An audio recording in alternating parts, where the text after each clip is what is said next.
I was in my mid to late 20s and I was suffering with depression and anxiety, and pretty much for 2 years waking up with a plan and an idea to take my life. So I didn't want to be on this world for 2 years. It was a Mm. long time to wake up and not feel Mhm. like you want to be part of this world.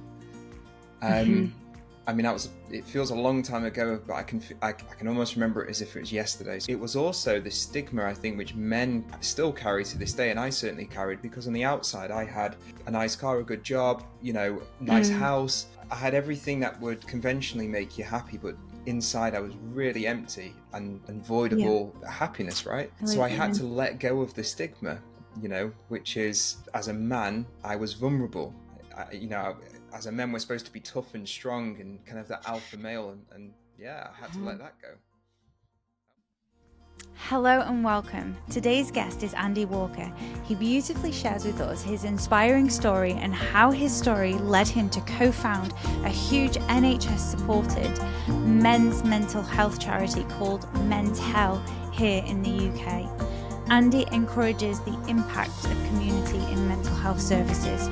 He expresses how important it is to have a safe container to talk, a space that is free from advice and judgment.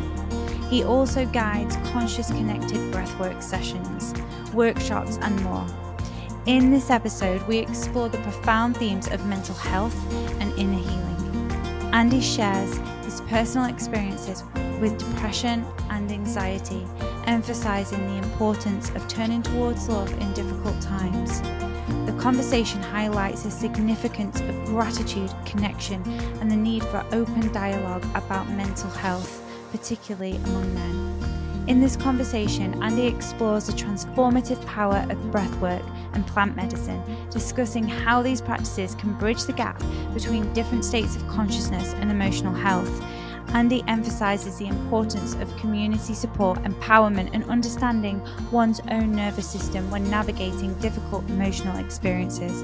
I hope you enjoyed today's episode, and I hope you feel encouraged to delve deeper into what love and inner health means to you, and to be brave enough to step into the unknown. May you always turn towards love. Loka samasta sukhino bhavantu. May all sentient beings everywhere be happy and free. Well, Andy, welcome. Welcome to Turn Towards Love. Thank you for having It's nice me. to have you here. You're welcome. I will ask you the question I ask all my guests to start with, and that is, what does love mean to you? A sincere wish for all sentient beings to be free from suffering. Oh, wow. Absolutely. That's beautiful. So, when was the last time that you turned towards love in the face of like fear or a difficult circumstance, but you chose love instead? When was what impact did that have on you? Yeah, it's funny you mention it, because I was thinking about it just before I came onto this podcast. What does it mean for me to turn to love? And Yeah. I don't know whether I don't know if you have these moments where you're just making a brew, or you're having a shower, you're having a walk, then something just comes to you and you're like, oh, that makes a lot of sense. Well, it did for me in the moment. So I'll share it because it might be relevant to the question. When I think of turning to love, I think Yeah. of turning to shame, turning to guilt, turning to pain, turning to violence, turning to all the places where love doesn't exist, right? And actually Right. making a conscious choice to go there. In the same way, and I have adopted my definition of love from Buddhist philosophy, which is a sincere wish for all sentient beings to be free from suffering. So that's the North Star for me, the guiding star. Okay, so that's the big prayer. Now that will then take you into all the other places that you perhaps don't want to go to. Yes, so exactly. so yeah, I suppose the biggest moment for me where I really adopted that was probably when I was in my mid to late 20s, and I was suffering with depression and anxiety, and pretty much for 2 years waking up with a plan and an idea to take my life. So I didn't want to be on this world for 2 years. It was a Mm, long time to wake up and not feel mm, like you want to be part of this world. mm-hmm, I mean, it feels a long time ago, but I can almost remember it as if it was yesterday. So I'm 36 now, and that was when I was 27, 28. yeah, And I remember being in my kitchen and looking mm, at a knife and going, okay, um, if I'm going to feel like this again, I'm going to wake up like this again, I'd rather not be here. And I had to make a decision at that point whether or not I was going to open my mind to something different, or if I was going to go through with the idea of taking my life. And maybe this is a long way of answering your question, but when I was that mm, age, in that moment, I made a choice to turn to love, which was for me turning to the parts that I had suppressed, turning to the parts that I was unsure about, turning to the unknown, mm-hmm, with a sincere wish to do things differently. And that then sent me on a whole different yes. a whole different journey, And which mhm. it's easy looking back on and going, oh, that's how it all worked out. But at the time, it was really scary. Yeah, no, I can imagine. I think sometimes we can get so used to the fear and so used to the suffering, and we kind of, um, it kind of, you know, it's weird if we don't feel like that sometimes, and that's when we know we need to make that choice, and that choice is so important.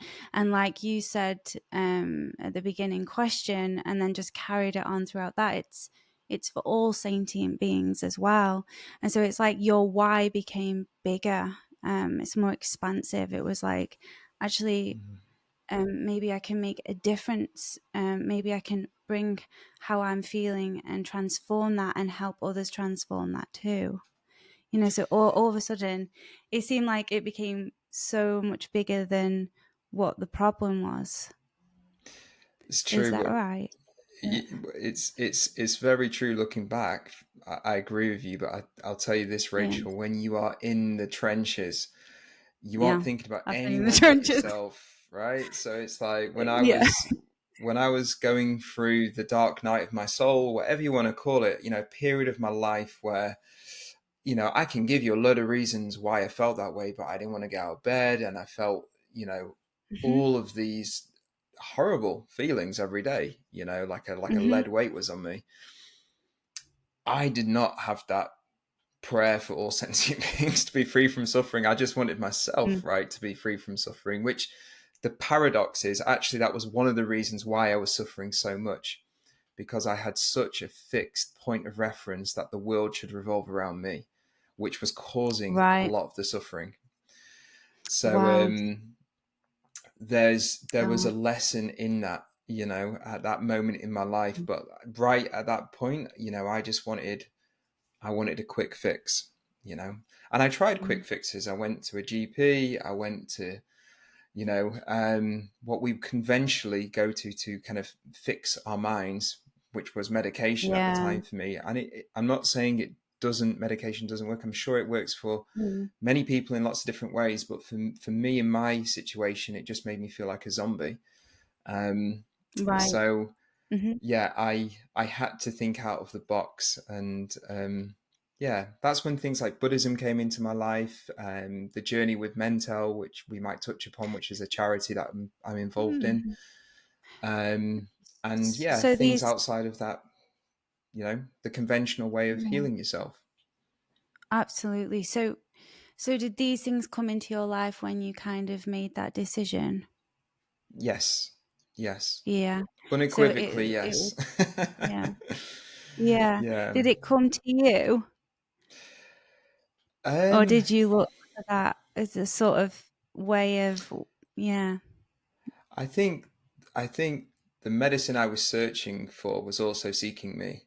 So I think Yeah. it was I was in relation. As soon as I made a decision, it was if an energetic shift happened in my life, and maybe my subconscious was more open to things outside of my normal scope of reference, which was before I went through my really difficult times. It was conventional medicine.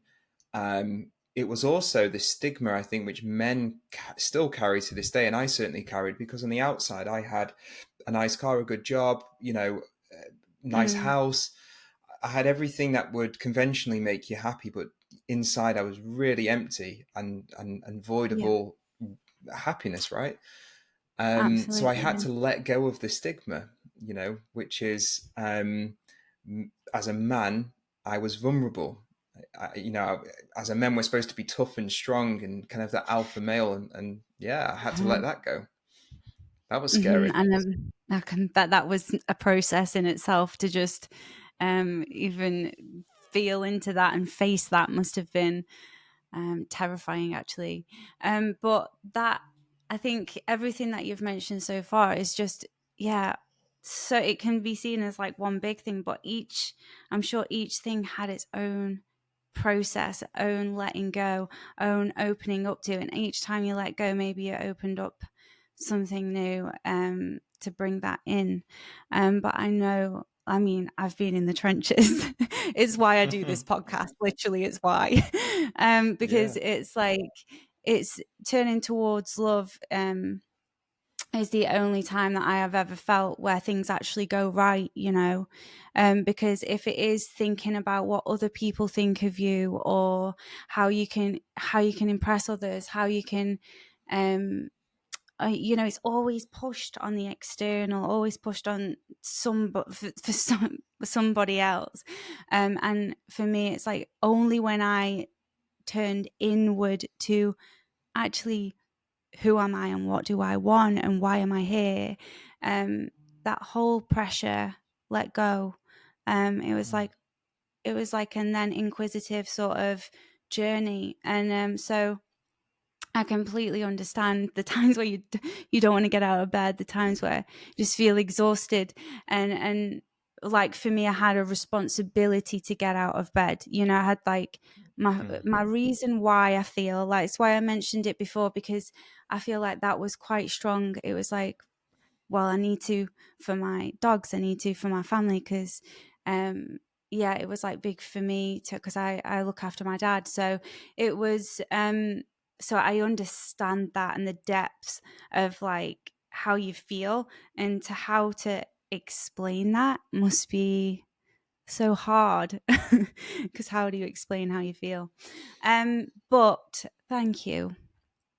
You're thank welcome. you for sharing that, because it's really important, especially for men, to hear how to open up, how to go into the vulnerability, and how it's okay to do that. And what comes after that as well, and the beauty that comes after doing that. So it would be lovely if you could share with us. Thank you for answering those questions. It's all good. But Yeah. it would be lovely for you to talk about Mentel then, and the charity that you've co-found. Yeah. Yeah. That's, Yeah, I would say, because a co-founding member is probably yeah. sits with me best. But if I explain the journey, it will give you an Hmm. idea of like my involvement in this amazing charity. Hmm. Um, so again, just touching on that decision that I made in my kitchen when I was 27, 28, and Hmm. choosing to live, like making that decision, whether we call it turning to love, or turning inside rather than outside, looking at yourself rather than looking at the outside world. Um, a, a number of synchronistic events happened after that decision was made. The first thing was, I was on the algorithm of Facebook, as it happens to pop up different statuses and pictures of different people, and whatever we do when we scrolling through. I Mm, mean, that's a topic of conversation anyway, but I'll I know, park that for a right? second. on our mental health. But anyway, there was an acquaintance I had on Facebook called Kieran. Never met Okay. Kieran in person. Somehow, either I was friends with him or somebody that I was friends with had shared his status. I don't know. But anyway, this guy called Kieran had lost his family member to suicide. And he was sharing the Mm. pain of that as a man, not being able to share and talk with other men around grief and loss, these really basic human emotions.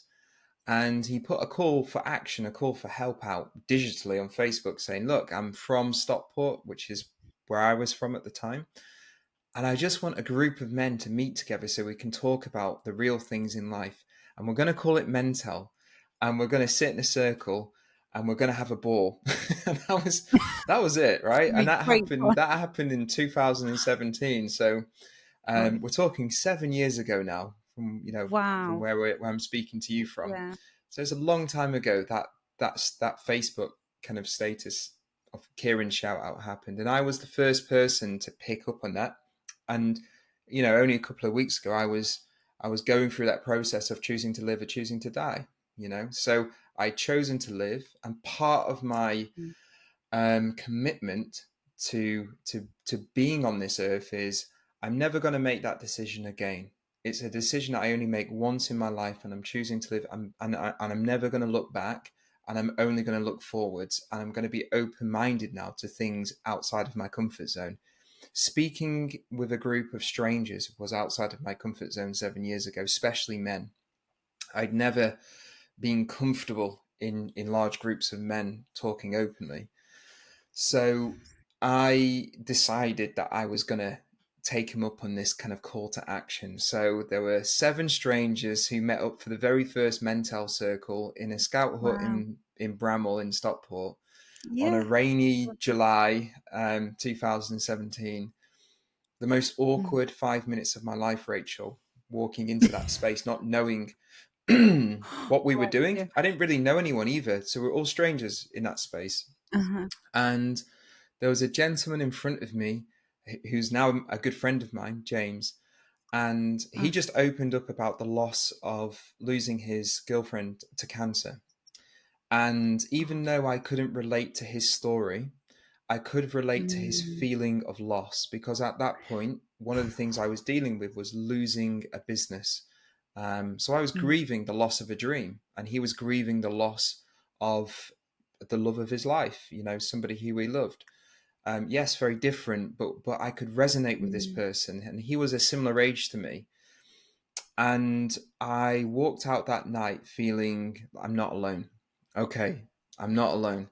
And lots of men from all different backgrounds and social economic statuses, whether you're rich or not rich or everything in between, we all go through life, and we all share similar feelings. And it was the first experience of a men's group for me, of going like, wow, this is powerful. I feel like we've been doing this for thousands and thousands of years, and I've just found out now that this is actually what a men's group is. So this is the most amazing part of this story, right? We all yeah. walked out feeling 10 stone lighter, and Kieran never came back. The guy who came up with the name Mentel, the Um, guy who came up with the idea, paid for 6 months of room hire at this venue, came up with the idea, and then never came back. So it was left to 6 of us who were there at uh, the original members to work out what we were going to do with this thing. But we do you kept speak? turning up each week. Yeah, go on. Sorry, have you got ask a Did you question? speak to Kieran again? Yeah, we have, and Yeah. I'll kind of try and Right. touch on that towards the end. But yeah, we have, and we've invited him back to Mentel. So yeah, so there was 6 of us who had to just keep this thing going, and we kept turning up week in, week out. We made loads and loads of mistakes, as you can imagine, because none of us were mental health professionals. We were just a bunch of blokes that wanted to get well. That's it. That was our North Star, was just we want to get well. That's We don't know how to beautiful. do it, but we're just going to try and Yeah. talk through this. And lo and behold, we did. We I'm not saying it was a quick fix, but for me, over a number of months and potentially even years, I started to feel better. and I started to not just feel better, I started to really feel better, like a place that I'd never been in before entering this journey. Because we use this expression, which is, I just want to feel like my old self. You're never going to feel like that because you're always changing, right? So, like, actually, the new self that you're moving into, the future self, could be more expansive. You could feel life fully. That you could never imagine that would be impossible from your old self. So anyway, I got to a really good place with it, and I became the chair of the charity. So we set this group up. It was a community group. We turned it into a charity. I became chair, so I was leading that charity, and that charity started to grow and grow and grow. And I then stepped down from the chair and became the CEO, um, which is leading the charity from a non-exec, which means voluntary perspective, to then leading it from a paid position. So I've done both sides of the coin. And we grew this charity as a team of us. I happened to be the leader for the majority of that time, into a national charity, which was it's funded by the NHS now. It's recognised as a suicide prevention charity, and we have Wow. nearly 6,000 members across the UK who use our services. So that was Wow. just seven blokes in a scout hut, and all we And did was just 7 years create a ago. group. Yeah, Yeah. Incredible. 7 years ago that this happened. So you went through COVID also during that time. that's right. Yeah, and that Um, actually accelerated mm, our growth, because we went from an in-person charity to an online charity, and that's where the floodgates opened to people all over the UK then could access our service. wow. So can anyone access the service? Absolutely, with no wait time. So if you're listening to this, if you're watching this, and you feel like you could just do with the support of just a bunch of guys who just want the best for you, whether you want to share or whether you just want to listen, that's your choice. We're not going to, there's no pressure to talk in our groups. You could go to mentell.org.uk and you can sign up for our service, and you can have access to our service on the Monday, which for most people, if you're around the UK, we have an online service that runs every Monday, 7 till 9 p.m. And we send you emails to save your seat. And if you click the button save your seat, we give you an access to a Zoom code, and you enter an online group of 10 men. I call them like 10 boxes on Zoom, with two trained facilitators who are volunteers themselves and have been in the same place as the person who's coming in at the first time. And we have these digital circles running multiple times on a Monday evening. So yeah, it's quite a feat. It's cool. That's so cool that you can do that. Yeah, So everybody's got a place and they don't have to wait. that's right. This My takes wife is so a long. GP. My wife is a Yeah. GP, and if you went to see her for talking therapy, you will be waiting between 3 to 6 months, sometimes just for your Yeah, that's assessment. it. Now, Mhm. for a man who is at his wit's end, he can't see his kid, he's in debt, he's got job pressures, he's just lost his mum, or just lost his dad, or all of these things that happen in life. 3 to 6 months is just too long, you know.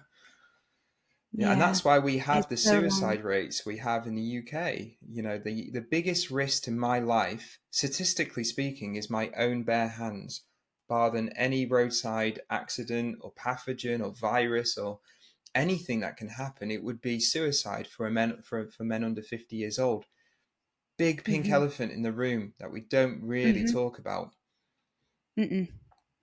And like you said, it's been stigmatized, and men have had. It's like the label.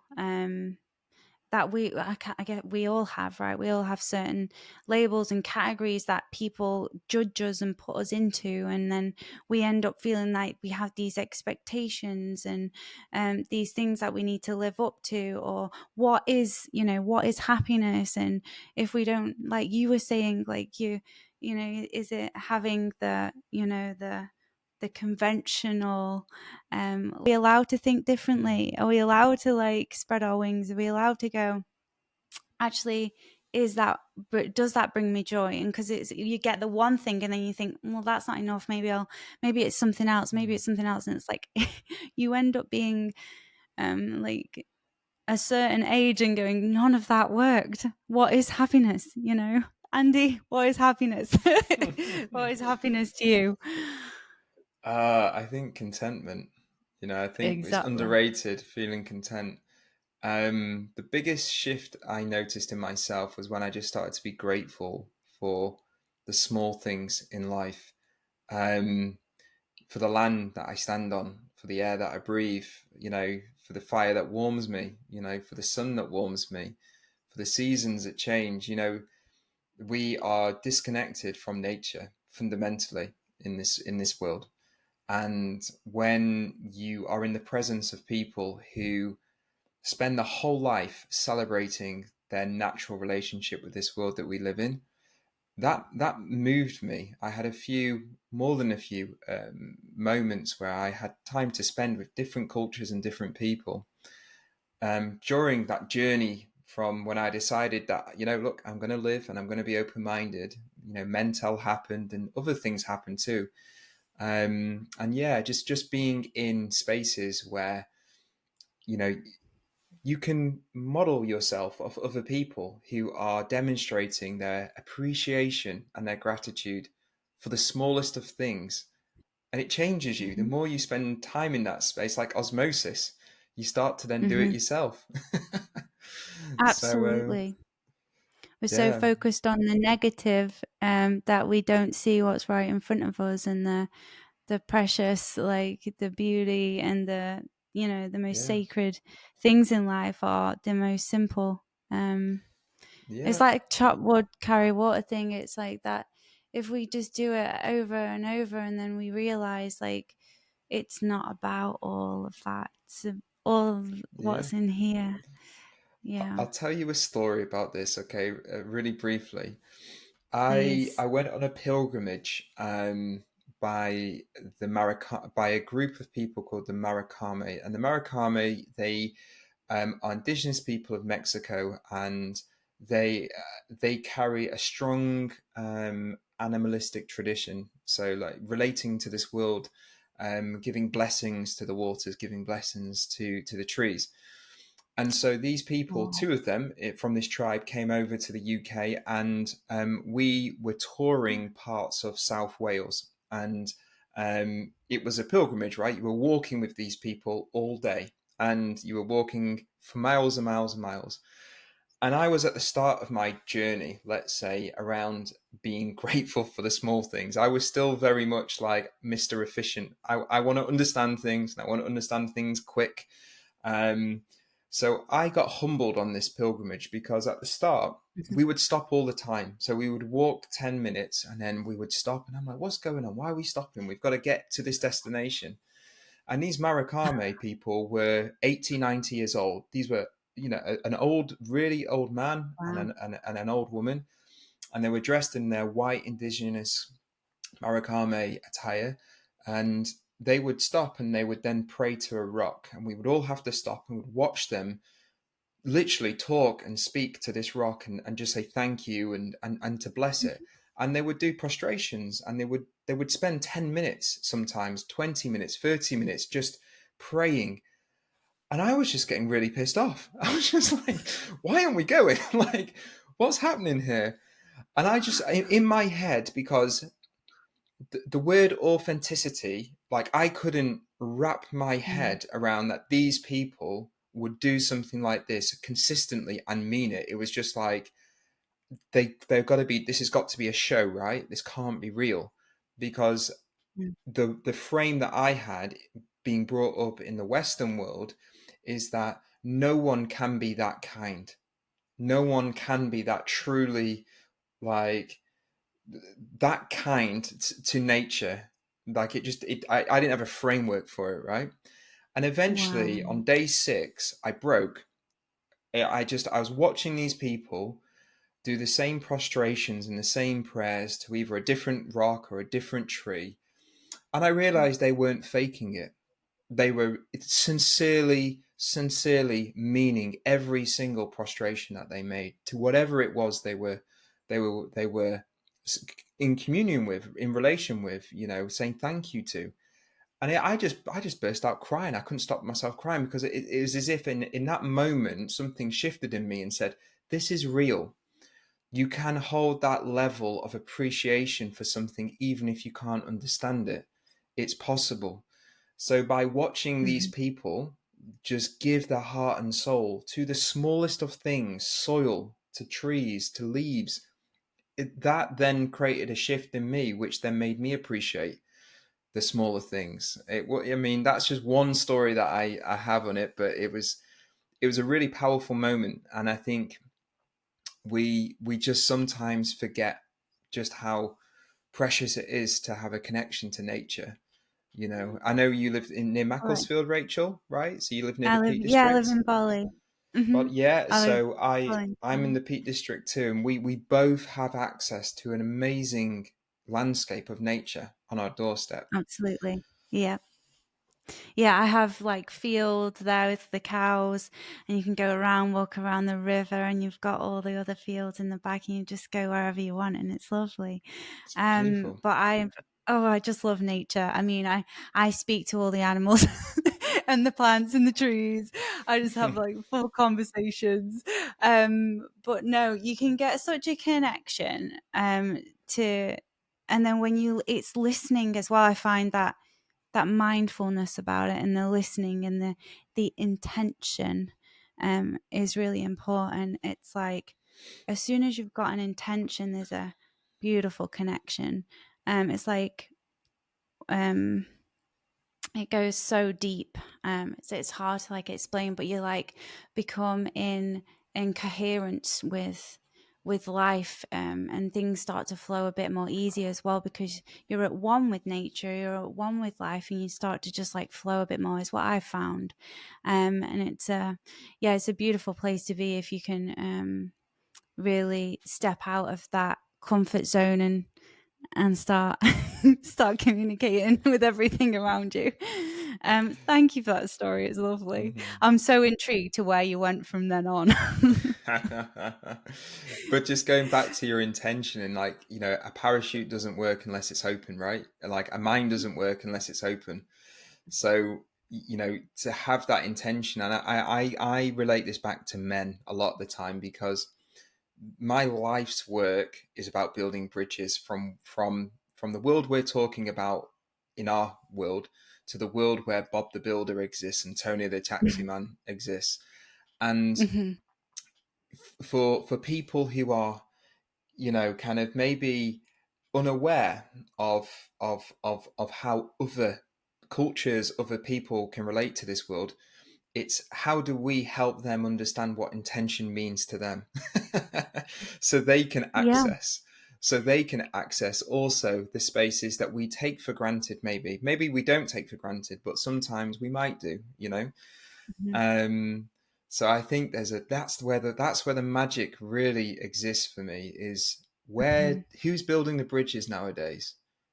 Yeah, exactly. And having that expanded awareness to be able to actually understand that intention, and this give yourself that space, Yeah. the space to dive in, like you were talking about the unknown and the uncertainty, and how it just has to be looked into. And I think the universe kind of pushes us to a point where it gives us no option but to look there, sometimes. Yep. um, Sometimes it can be a rough ride it takes you through. oh, yeah, the roughest. It's like, really? Um, Um, yeah. So, I would love to know more about the tribe. And did you do any more work with the tribes? So, Because, yeah, okay, yeah, go for it. Yeah, what's the just question? because when I did the breath work with you, Mm, which was unbelievable, very different to what I've experienced before, because I did I'm a yoga teacher, so trained in pranayama, mm, and and then you've got the parasympathetic and the sympathetic nervous system, and it's Yeah. going. And then when it came to you, you was talking about how you so you come into that fight or flight, don't you? And I'm really interested in all of that. So anyway, we'll Well, start with we can maybe build yeah. some bridges between that, because for me, breath work is the bridge, right? So I'm Mhm. the one kind of message that I want to communicate throughout this podcast is around building bridges. How do we do that? And for me, I do breath work, and it's a great way to build bridges for people from one world that they understand to another world that they're completely unsure about, and they don't quite understand it, but it's just happened. And that's the journey that breathwork can take you on. And it's then, how do we then helping people then go back to their safe place where they feel comfortable? They can have these great experiences, but also how do we get them back safely across the bridge? So, and this leads me on to the question you asked around the work that I've done with the tribes and the people I've connected to. So, for the people who are like watching this, perhaps there's a big gap in my journey. I've just explained that I helped set up a mental health charity, and that's taken me nearly 7 years now. So that happened in 2017. During a similar time, I have been for me, I've been exploring consciousness through plant medicine, and that would be going to spaces and communities where you would take plant medicine, but in a sacred way, held in a tradition, and going to people like the Maracame, or as I've mentioned to you, people like the Yawanawa, which are, again, they're a tribe in Brazil. They have a framework, and they have a spiritual and traditional framework for being able to help people navigate their consciousness using their songs, using their container. And like, what I mean by a container is like a structure. They would have a structure of how that experience works. So I have experienced, I mean, lots and lots of different traditions and structures using plant medicine and connecting with cultures and learning, really going there as just a student, like I'm learning something. And that has really transformed my life. And I know it's transformed other people's lives. And at the same time, I would say to people, just because it's worked for me, it might not work for you. So, because I'm noticing more and more, there is a big, almost like a marketing epidemic around psychedelics and plant medicine, where people are saying it's the best thing ever. You should try it. You should try it. You should try it because it can cure depression. It can cure this. Yeah, it can do, but it can also put you in a difficult place too. So you've got to be mindful going into these experiences. So yeah, a long way of saying a short story. I have had access. I've had the privilege to be able to access different cultures using plant medicine, which has, for me, it's changed the way that I view the world. And when I changed the way that I view the world, I was then able to change the way that I hold space for other people. So that informed my practice. And then when I learned breath work, which happened about 5 years ago, I started with Wim Hof, and I was, Oh, yeah. desperate to be a Wim Hof trainer. I did a retreat, and I was doing it every day. And I was absolutely convinced, Rachel, I was going to be a Wim Hof instructor. And it was kind of divine intervention. A woman called Steph Magenta appeared on my Facebook. Facebook just seems to keep coming up with me with these algorithms. But anyway, somebody connected me to a woman called Steph, and she taught me conscious connected breath work, where Wim Hof, you're breathing to go against nature in a way. You're forcing your body into places and proving that you can take on the world. Where conscious connected breath work is a way, and you've experienced it with me, it's a way of finding your flow with life. There is a flow of life already happening, and you can choose to either swim against it, and good luck to you, or you can find a way to accept the changes in your life and actually just align yourself to the direction of where life is moving you. And that spoke to me, because the connections I had with plant medicine and traditions that I had worked with, it was always guided around there is something that's moving, a flow, of energy, of life that is moving, whether you like it or not. Now it's up to you if you want to go with that flow or if you want to carry on trying to fight against it. So when I got taught this type of breath work, it was like a golden handshake moment for me. It was like all the things I'd been learning for 10 years all of a sudden just made sense, that I could then create a space and take people into something similar without having to take psychedelics or plant medicine, and bringing Absolutely. in the music that has supported me, in these spaces. So it's been, yeah, quite an amazing journey Yeah, for me. wow. Oh, for sure. And yeah, super lucky to, and but also just like I think that's where you're supposed to be, right? It's maybe what's supposed to happen to get to where you are now. Um, but thank you for explaining that. I'm super interested in the conscious connecting. Is it the same as fire breath or is that different? I think to avoid any confusion, conscious connected breath sometimes gets called circular breathing. And just in very basic fashion, it's a relaxed jaw, it's an Mm-hmm. open mouth, it's an effort in, and it's a relaxation out. And you don't breathe like this day to day, because what it will do is it will start to activate sympathetic tone in your nervous system. So you are bringing an activation. You're actually engaging the breath in, and you're relaxing out. And all of the stories, the traumas, the life stresses, the what could haves, why did it happen to me? They're all stored in the body somewhere. And That's we it. get very, very, very sophisticated and clever at finding ways to kind of like box things away, I think is the Mhm. expression I'm trying to find, and armor ourselves, Mhm. so when we breathe in this manner to music, to someone who's guiding you, you can help people start to kind of like shake up these things that have been hidden for a while. And some Mhm. of the things you actually might not have any conscious reference of. You might not have a story, but there might be a feeling that just appears in one of these experiences. So we are engaging people to lean into some of the discomforts in life, which is why I said to you at the start of this podcast, when you said, what does turn to love look like for me?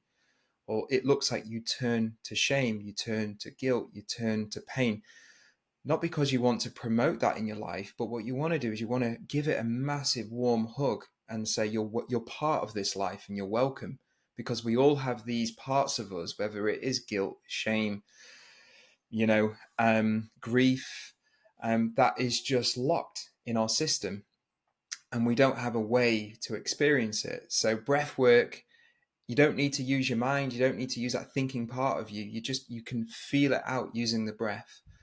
And then the Mm. skill is then how do you help somebody or a group of people do it in a way that you don't then re-traumatize them? And That's what I was going to ask you. that's the difference between a good breathwork instructor and a very good breathwork instructor is ensuring that there is, well, trauma informed care gets banded around these days. Everything that I have done in the breathwork space, for me, the way that I design the workshops has trauma informed care from the outset. From the minute someone walks through the door to the minute they walk out of the door, there's an understanding that I don't know what bag you're carrying, that metaphorical bag of your life, with your life history, with all the triggers, all the life stresses. I don't know how resilient your nervous system is. I don't know what capacity you've got in your nervous system. So we have to teach people to empower themselves to be in control of their experience, not for the power to be looked at as from the facilitator. And that Mhm. that for me is what I had to learn when I was with the Marakame, when I'm with the Yawanawa, when I'm with all of these traditions that have radically changed my life. The one thing that I learned from these spaces is no one is going to fix anything for me. they're going to hold space for me, I have to I have to relate, and I have to work out for myself how I can empower myself to make the decisions, or to accept the difficult feelings, or to work through the things that are presenting itself in these experiences, so that my life can change. No one else is going to do that for me. I have to do that. And Exactly. so that's the premise of the breathwork spaces that, and you've experienced it, obviously, Rachel. That's how we connected. Is, it Exactly. is, my job is to support, my Mm-hmm. members, my participants, but ultimately is to ensure that they have the tools to stay in control of their experience. Because I can't just jump into your mind and start to, you know, connect one dot to another dot and fix things. It's not possible. No one can do that. Mm. So it's about empowerment. It's about giving people the tools for people to then take control of their experience, which, if they do that, they can walk out the spaces, and that lesson stays with them for the rest of their life. It's not a Mm-hmm. one shot thing. People start to learn resilience from these spaces, and then that they take that learning into their day-to-day life. It's powerful Okay. stuff. Wow. It is absolutely powerful stuff, and I experienced the power of the breath work in that moment. I was so amazed how just from one round to the next, the difference, and then Mm, the profound connection really quickly. Yeah, it was very different.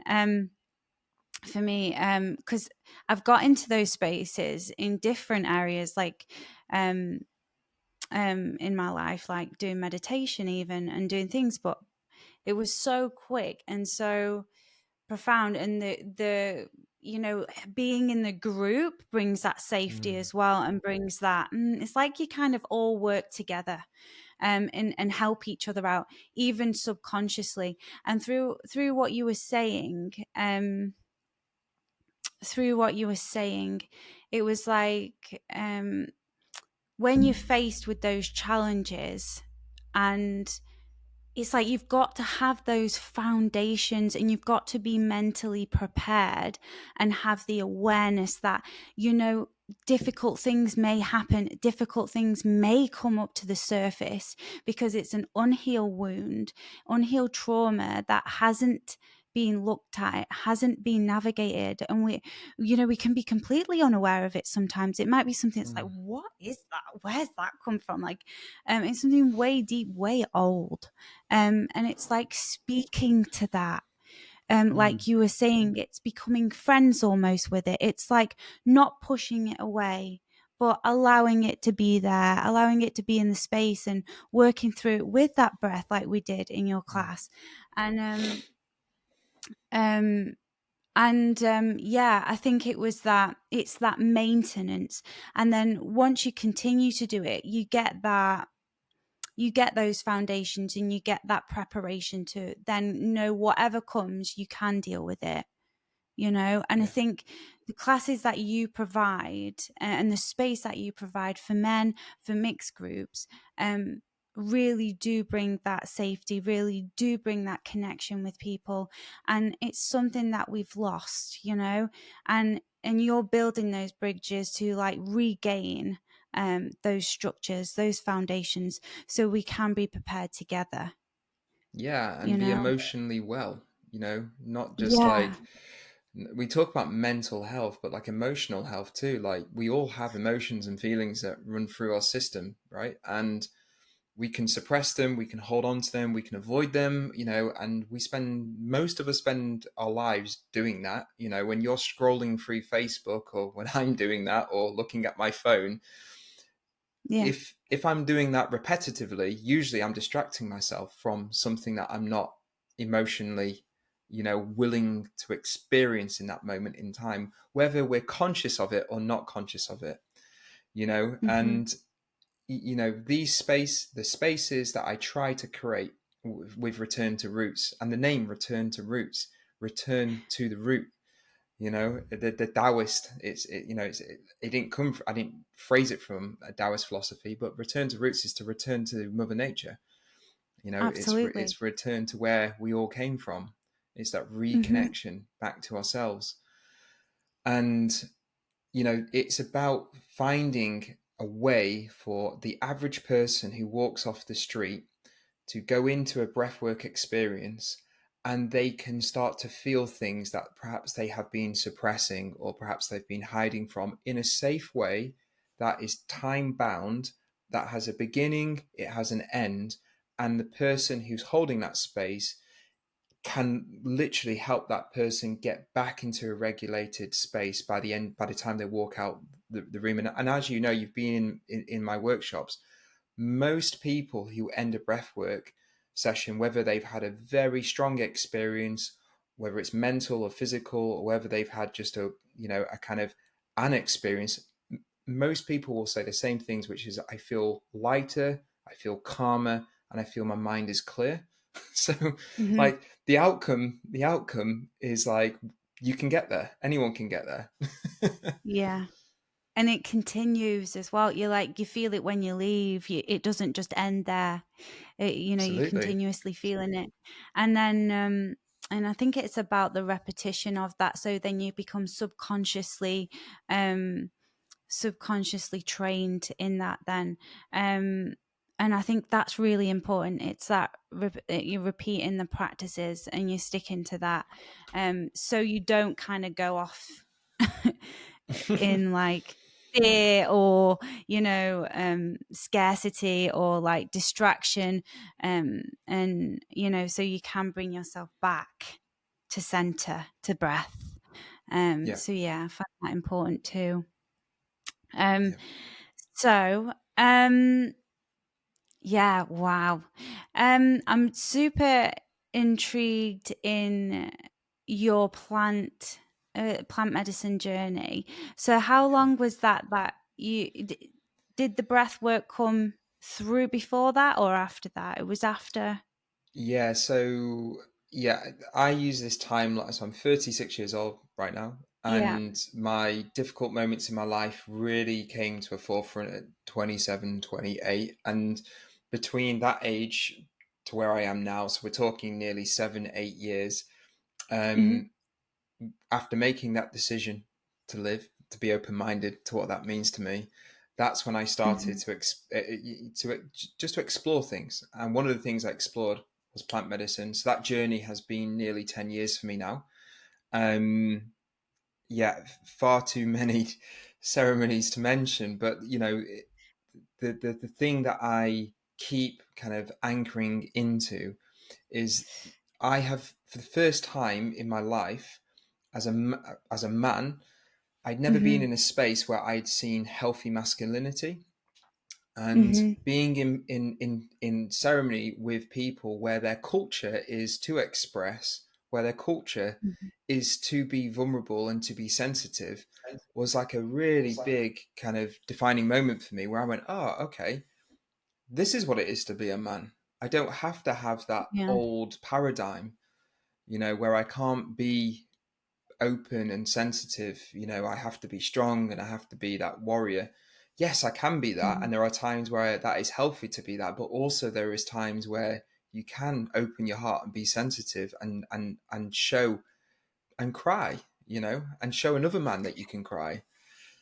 So For that sure. it went hand in hand, because at the same time as going through the plant medicine journey, I was also going through the journey with Mentel. So I was Right. involved in the leadership of a charity, and they both informed each other. The experiences Right. that I had, with cultures, whether it was the Yawanara, the Maracame, or all these beautiful cultures around the world, I was using and bringing some of that experience and that wisdom back into this charity that was being built which was around, how do That's we help lovely. men access their feelings. Yes. And wow, that is, it's so needed in this world. Those Thank you for doing that. It really is needed. What would you say to people out there um, who are intrigued in, say, plant medicine, for example, and Mm, how what is it? Maybe because people might not know, sure, but like sure. also yeah, how could they step into that? Because you've got all of the you know Yeah. things around it that, yeah. So, okay, big question. Let's go for a definition first. So, I would define psychedelics as you take a mind altering substance and you do that in your, whether it is your house or a park, and you have a trip. Okay. That's my definition of psychedelics, right? Hmm. However, if you take either the same substance or a similar substance, so what I mean by that is psilocybin, which is in magic mushrooms, the DMT, which is in ayahuasca, peyote. You have um, plant medicine essentially. So it's come from the earth. It's not being processed in a factory. So these Hmm. are substances that come from the earth, come from a vine, come from a mushroom. But the difference is you don't just take it for a trip. You go to a space where there are people who have spent their entire life dedicated at holding space in a safe psychological structure. They would call it a spiritual structure. We'll probably have different words for it, but essentially it's a container. It's a safe container where they know what they're doing, and you are with a group of people, whether that's 20 people or 10 people, however, whatever size that is, and you're taking these substances, but you are listening to their songs, and they are working the space. It's like kind of like magic, I suppose. It's their Yeah. art form, and these journeys can last between 6 to 9 hours. And some people go to the Amazon rainforest and spend 2 weeks on these journeys. Other people might go to a retreat somewhere in Europe and spend maybe like a weekend, 2 nights There. working with plant medicine. But the difference Yeah. is you're not doing it for a trip. It's not just a kind of like, oh, hey, I'm having an experience. There is a real focus of like, why are you doing this? Why are you here? That the intention, it goes back to the intention. There's a really The strong intention. intention around the Yeah. space. And then these people who spent their whole lives working out this medicine as best as they can, they help guide everyone in that room through their own individual experience, usually through their songs and through yeah. It, again, hard to explain, but they call it icaros, Absolutely. Okay. but sound, through sound. Sound. Yeah, Absolutely. Sound is healing in itself. So yeah, it's incredible. Yeah. Sound chanting and clearing the space and having the ceremony and it being something beautiful and sacred, and not recreational and not something to, there's a deeper meaning behind it, and it is to help heal, help connect, help become one, and really discover yeah. who we are as humans, right? On this planet, Absolutely. beautiful And planet. and some people can get there without plant medicine. Some people, I've spoken to people in the church or people who have a strong faith, and they Mm. genuinely, hand on their heart, report similar experiences just through their Wow. communion with their faith, right? So I think the point is this is not the panacea, and especially for people watching this going, I'm really interested. You know, your mind is like the ocean, right? And it has the power to give you a really, really nice, joyful experience if you can swim near the lifeguards and you're near the safety, but it also has the power to take your life. So whenever you go into these experiences, you need to have a level of respect and understanding about what you're walking into. And this comes back to your point, which is if someone's interested in going down this route, you have to do a lot of due diligence on the people that you are trusting to hold space for you. So for me, I Yes. wanted to make sure that if I was going to literally kind of open my mind, I suppose, using these Hmm. plant medicines, that the people who were going to be looking after my mind were trained, experienced, they had a strong tradition, and they understood exactly what they were doing. Because that was the only way that I could feel safe. It's the only way that I could feel safe. And you hear of Absolutely. car crash journeys where people go to people who have these experiences, and because there's no experience, mentorship, training, tradition, they can come out of these experiences and actually re-traumatize themselves, or sometimes completely lose Mm-hmm. touch of reality. So, you know, Mm-hmm. it's not for everybody. It might be for you Mm-hmm. if you're watching or listening this, but it's definitely not for everybody. And you have to make informed decisions about your own, Yeah, um, yeah, yeah, your own discernment. So, absolutely. Yeah, because because you might not that's be ready important, yet.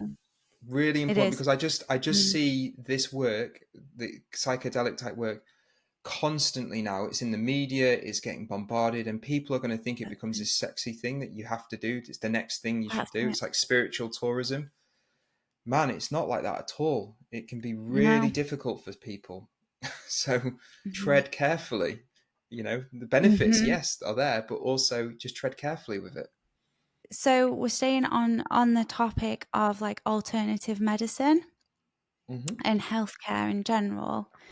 Um, and so what I've heard you talk about before, what I find so interesting, and has been like really dear to my heart for so many years, is that is the root cause of a problem. So I would say the source of the problem. And so Mm, we kind of put a plaster or a band-aid or wherever you're from listening to this, like over the wound, either physically, mentally, emotionally, spiritually. I don't know. We kind of go around it instead of actually going into it, and it just mm, ties up with everything that we've just been talking about. And it's like, how do we approach something that seems scary, and we're fearful of it, or we feel like we're in scarcity or we're in this mode? How do we approach our bodies, our minds, our emotions in a way which is healthy to the source of the problem, you know, and mm. not fall trap into like the void of, yeah. So, from my experience, it's understanding your own capacity within your nervous system. So, when you talk about difficult experiences, you're saying, if I'm going to open that door, and I know if I open that door, I'm going to be facing something potentially scary, right? Fear. If I was in a very regulated space and I felt very strong in my nervous system, so I felt very grounded, and I felt like, yeah, I can open that door and I'm going to just accept and I'm going to deal with whatever's through that door, then great, I'll open that alone. If, however, I have had a history in my life of maybe being told I'm not lovable, or perhaps, escaping some of my challenges through drugs and alcohol, and I mention this stuff because some of it I can relate to myself, right? Mm-hmm, That door can seem really like Mount Everest, and you might not mm-hmm, want to go alone. You might want to go with a group of people, because there's a science behind going with a group of people rather than going alone, which is, if I can't regulate myself, if my nervous system just feels like it's too much of a, we call it anxiety, or there's just too much fight and flight going on, that I just feel like I'm either completely shut down, or I feel like I'm on the edge of just wanting to run away. If I can surround myself with people who are calm and grounded and connected, there are mirror neurons that I can regulate my nervous system of someone else's nervous system, which is the premise of all the group work that I do. I cannot hold a trauma informed space as a breathwork facilitator if I am not regulated myself. Because when you mm-hmm, go enter my space, Rachel, for the first time, I'll be giving you a smile and just a warm welcome. And it's not a mm-hmm, fake smile and a fake warm welcome. It's, hey, I'm really genuinely happy you're here. And I'm in a good space, and even if you're not in a good space, you're welcome here. So I can help regulate you, or I could regulate someone new who walks into this space. And it's the same science behind how we deal with really difficult things. Know our limits, and if we feel yeah. that it's going past our limits, don't go alone. Go together. Go with somebody. Find a group, find a community where you can start Mm-hmm, to regulate yourself and get a bit more capacity in your nervous system. Because then you can mm-hmm, take these experiences out of your group settings, of your community settings, and you'll get to the point where you can open that door alone. You don't need everyone with you. And Mm-hmm. again, this is about building bridges. It's like there are millions of people who refuse group support, community support, because they're a lone wolf. They believe that they have to go through life alone. I was one of them. Yeah, You do not have to do that. that's You super do not have to important. do that. Mm-hmm. Really appreciate you saying that, because especially in those times when you're super, involved in the fear, it's kind of taken over us, and we can be like trapped in bed or on the sofa or in a room, and going outside can seem absolutely terrifying. People's energies, and we absorb everything, and it's just like it can be so stressful. It can trigger the fight or flight in our body, and we might not know how to get to the root cause of the problem. So it's Yeah. so important, to go And then into what these happens breath to your work. life? What happens to your life Yeah, when you're in that space is, if you yeah. look at Daniel Segal's work on window of tolerance, if you are in this fight and flight state, or you're in a dorsal shutdown state in your nervous system, and you refuse to open your door, you refuse to go out, then all that happens is your window of tolerance starts to go like this, and what you can tolerate in life. And then Yeah. eventually your quality of life could literally just be waking up, going to get your food from the co-op or whatever it is, coming back, Mhm. and then not speaking to anyone because of the fear of what's behind the door, right? Mhm. And you Yeah. might think that is an extreme example. I will tell you this now. Pretty much 1 in 10 people who enter a Mentell space have lived their life in that way for probably 5 to 10 years. Gosh. And it's only through connecting to community and group work does that window of tolerance, that ability to let life in, start to widen again. Yeah, that's a long time to feel that way.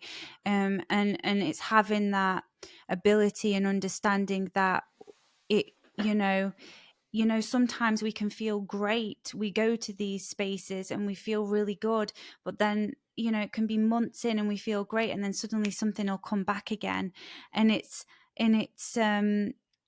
not going back to how it was and how it felt, but remembering where we are now in the present moment. And that's Yeah, what's super important with what you're saying. I think it's that, so we don't fall back into that pattern. um yeah. yeah.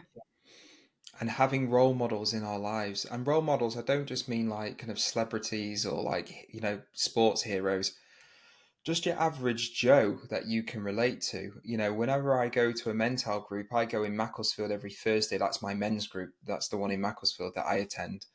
And Ah. whenever I go to that Mental group, there are normally 10 guys that are in that circle every Thursday evening. And they're my role models for life. They're all going through different things. Some of them are going through a divorce. Some of them are going through issues seeing their children. Some of them are going through challenges with their parents, or job changes, or money issues. And I can relate to their experiences, which means that if it ever happens to me, I have a frame of reference. Like I've learned something from these guys, you know. That means that I don't feel like I go back to square one. There's a Mhm. footing that I've got somewhere, because I've heard it and I've seen it with their masks off. They're not trying to impress me in these spaces. They're taking their mask Mhm. off and they're literally sharing their heart. So it's like, Mhm. okay, I can see you, and when I can see you, I can see myself in you. Mhm. Oh my gosh, that's beautiful.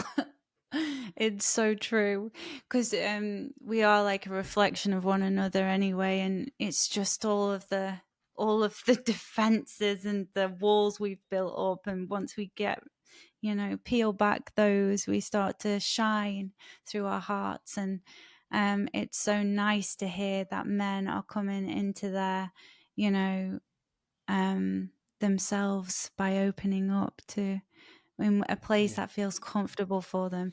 So, wow, that's so beautiful. Thank you for explaining that. Um, yeah. Is there anything else that you'd like to say and add on to this?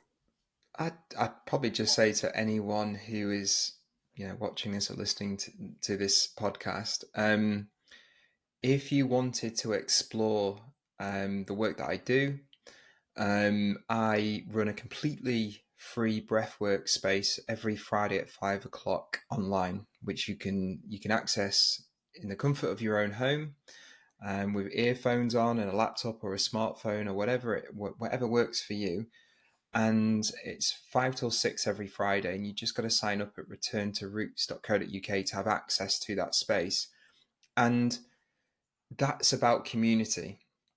All the things that we're talking about, building bridges, building community, having access to your feelings, having somebody who can help guide you, it's there, it's free at no cost.